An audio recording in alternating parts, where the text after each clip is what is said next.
Hi, I'm India. You may have heard of me, and today I'll be drawing the life of my industry. But first of all, imagine you're in London in the present day. Try walking down a street without seeing an Indian restaurant.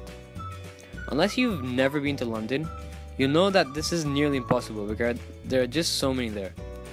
In fact, there are almost as many Indian cuisine restaurants in London as New Delhi. Why is this, you ask? Well, it all began back around 1700.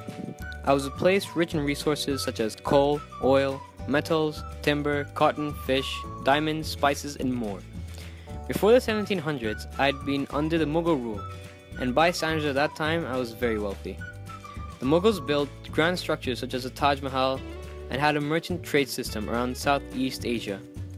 Like many other countries, I had a cottage industry that was not large scale, but benefited peasants in rural communities. Merchants would invest in peasants living in houses by giving them the materials needed to manufacture products. The peasants would then make the goods and give them to the merchants in return for payment. The merchants would then bring them to the market and sell them, usually making a profit because the labor was so cheap. This was beneficial to peasants because they could work part-time from their own homes, and beneficial to the merchants because the peasants were a cheap source of labor. Some downsides to that were that it wasn't very efficient because the work was generally done by hand, therefore it took more time and energy and less goods were produced.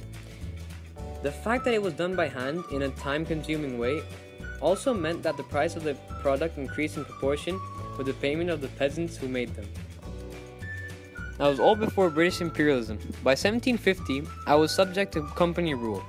This means that I was partially ruled by the British East India Company and also partially ruled by the British Parliament.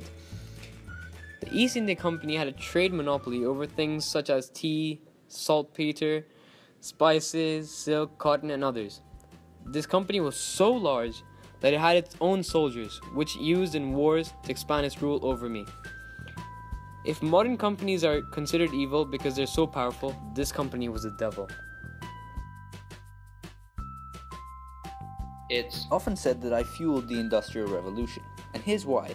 Industry generally needs four factors of production. Firstly, capital. I was already wealthy from trade and could fund industry in England. Trains full of gold and jewels were taken back to Britain. Secondly, land. I was rich in resources, and these were often seized by the East India Company to sell in Britain for a high price. The British people made farmers grow only the crops they wanted to grow. Example, indigo was a crop that could not be grown properly in Britain due to the growing conditions it needed. They also enforced my people to grow cotton, which they later took and sold to textile industries, further industrializing Britain. Thirdly, labor. I had a large population and therefore a large potential workforce. These people were often forced by the British to work in cotton mills and other factories. Lastly, entrepreneurship. Entrepreneurship wasn't so much an already present factor as one that was introduced by British colonizers.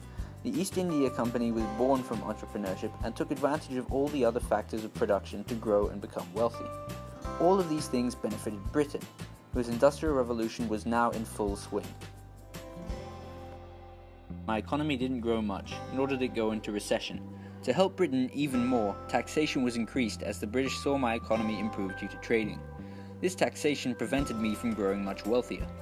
In 1857, my people rose up against the British colonialists, but their revolt was crushed.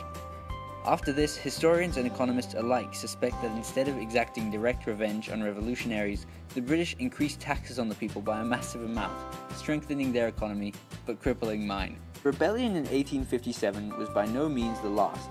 In the 1930s, a man called Mahatma Gandhi showed India how to rebel without violence, and to the people's surprise, it worked. Although it was not the only factor in the British exit, the pressure it created played a key role in ousting the colonialists. Severely weakened by World War II, the British left in 1947 and I gained independence. My independence opened a new doorway to innovations since the people were no longer under the constant observation of the British. After my independence, many major factories were made. Some of those companies are called Reliance, Airtel, and Indian Oil. These companies are earning a lot of money and helping my economy by 8% every year.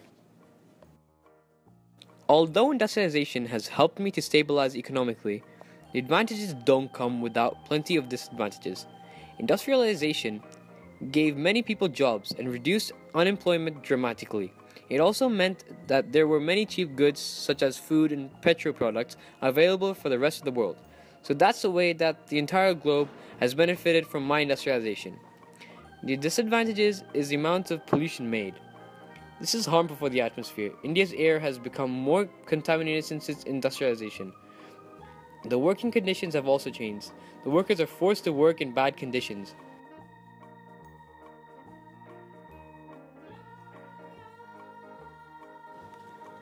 Although I started late with my industrialization, I'm catching up with the rest of the world rapidly, and may one day become a world leader in the industry.